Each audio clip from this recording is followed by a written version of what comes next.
जो पेशेंट बहुत ज़्यादा ओबीज़ होते हैं, वेट इतना होता है कि वो बेचारे चल फिर भी नहीं पाते हैं, आपने देखा होगा। बैठकर उठना तो महाल है बहुत, तो नमाज़ सजदे में जाकर भी नहीं उठ पाते। पहले ट्रीटमेंट किया जाता था, जिसको क्या कहते हैं कि जिसे गोल्ड स्टैंडर्ड कहते थे पहले, कि सर्जिकल ट्रीटमेंट होता था। वो पेट खोल के स्टमक को बाँध दिया जाता था, कहीं से बैंड लगा दिए जाते थे, ताकि वो स्टमक का साइज़ कम हो जाए, तो उसको भूख कम लगे, और भूख कम लगेगा तो उसका वेट रिड्यूस हो। जो हम ट्रीटमेंट कर रहे हैं उसमें बहुत जदीद ट्रीटमेंट है, और इसमें सिर्फ़ 15-20 मिनट या आधे घंटे का प्रोसीजर है, और वो बड़ा इफ़ेक्टिव है। और इसमें ना बेहोश किया जाता है, ना ऑपरेशन किया जाता है पेशेंट का, ना ही पेशेंट को एडमिट किया जाता है बाकायदा 2-3 दिन के लिए। पेशेंट सिर्फ़ 6 घंटे के लिए हमारे पास होता है। जी, अस्सलाम वालेकुम नाज़रीन। एक बार फिर आपकी खिदमत में हाज़िर हूँ, और एक नई वीडियो के साथ, नई चीज़ के साथ, जो इंटरवेंशन में बहुत कम लोग कर रहे हैं, लेकिन अल्हम्दुलिल्लाह उसका इफ़ेक्ट बहुत अच्छा है। आज की जो हमारी वीडियो का टॉपिक है वो वेट लॉस, ओबेसिटी। जो पेशेंट बहुत ज़्यादा ओबीज़ होते हैं, वेट इतना होता है कि वो बेचारे चल फिर भी नहीं पाते हैं, आपने देखा होगा कि वो बैठकर उठना तो महाल है बहुत, तो नमाज़ सजदे में जाकर भी नहीं उठ पाते। इतना वेट होता है, वो बेचारे अपने वेट की वजह से बहुत परेशान होते हैं। और इसके लिए जो पहले ट्रीटमेंट किया जाता था, जिसको क्या कहते हैं कि जिसे गोल्ड स्टैंडर्ड कहते थे पहले, कि सर्जिकल ट्रीटमेंट होता था।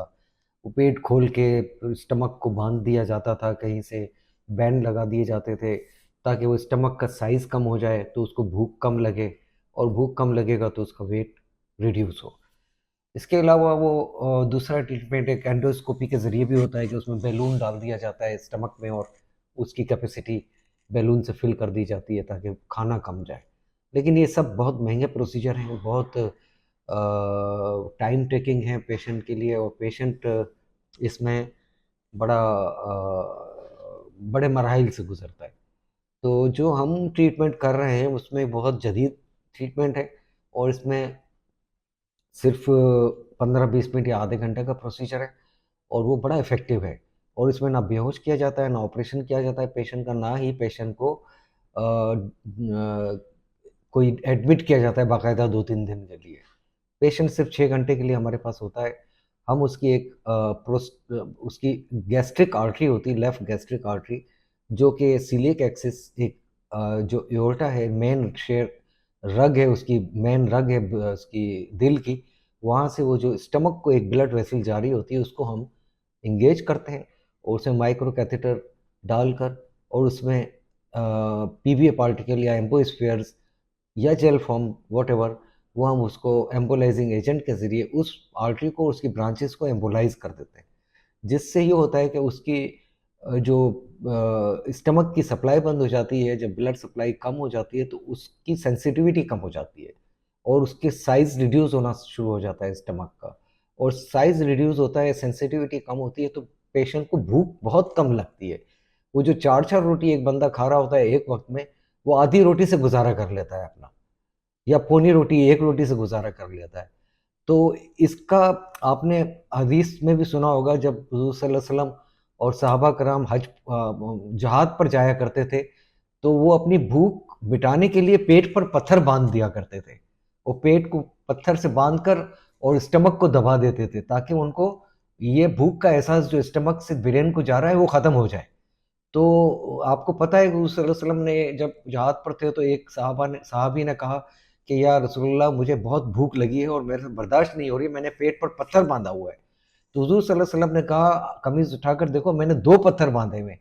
तो ये तो एक हमारा ख़ैर उस लेवल की तो मैं बात नहीं कर सकता, वो तो बहुत हमारे जो नबी थे हमारे, उस लेवल पर तो कोई पहुँच ही नहीं सकता। लेकिन मैं आपको सिर्फ़ एक मिसाल दे रहा हूँ कि भूख को मिटाने का एक इस्लाम ने भी हमें तरीका बता दिया है। तो उसका तरीका हम ये करते हैं कि स्टमक की सेंसिटाइज़ेशन और उसको उसका वॉल्यूम कम करने के लिए हम एक उसकी आर्टरी होती है, जो मैंने पहले भी बताया आपको, गैस्ट्रिक आर्टरी, उसको एम्बोलाइज़ करते हैं, ताकि ये दोनों काम, जो स्टमक के कैपेसिटी कम करना और उसकी सेंसिटाइज़ेशन कम करना, उस आर्टरी से बंद हो जाए। और जिसके बाद पेशेंट को भूख बहुत कम लगेगी। वो खुद ब खुद अपना वेट रिड्यूस करेगा। महीने, 2 महीने, 3 महीने में उसका वेट जो अगर 150 केजी है तो डेफ़िनेटली 100 पर या 80 पर या 90 पर आकर रुकेगा, और फिर उसके बाद वो अपनी लाइफ़ को उस तरीके से मेंटेन करे, अपने खाने-पीने की जो शेड्यूल उस तरीके से बनाए, डायटीशियन से मिलकर के उसका वेट दोबारा ना बढ़े। तो आज की वीडियो का मकसद ये है कि आप लोगों को पता हो कि वेट रिड्यूस करने के नॉन सर्जिकल जो ऑप्शंस हैं वो क्या-क्या हैं। ठीक है ना? पेशेंट को हम इंशाल्लाह इस तरह का ट्रीटमेंट देते हैं, तो वो अपना वेट एक अच्छ टाइम फ्रेम के अंदर-अंदर रिड्यूस कर लेता है, फिर उसको मेंटेन करना पेशेंट के हाथ में होता है।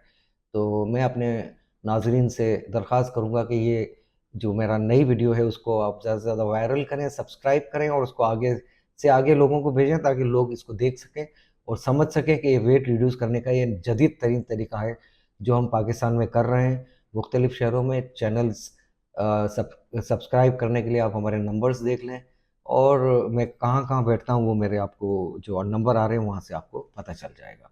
बहुत शुक्रिया, अस्सलाम वालेकुम।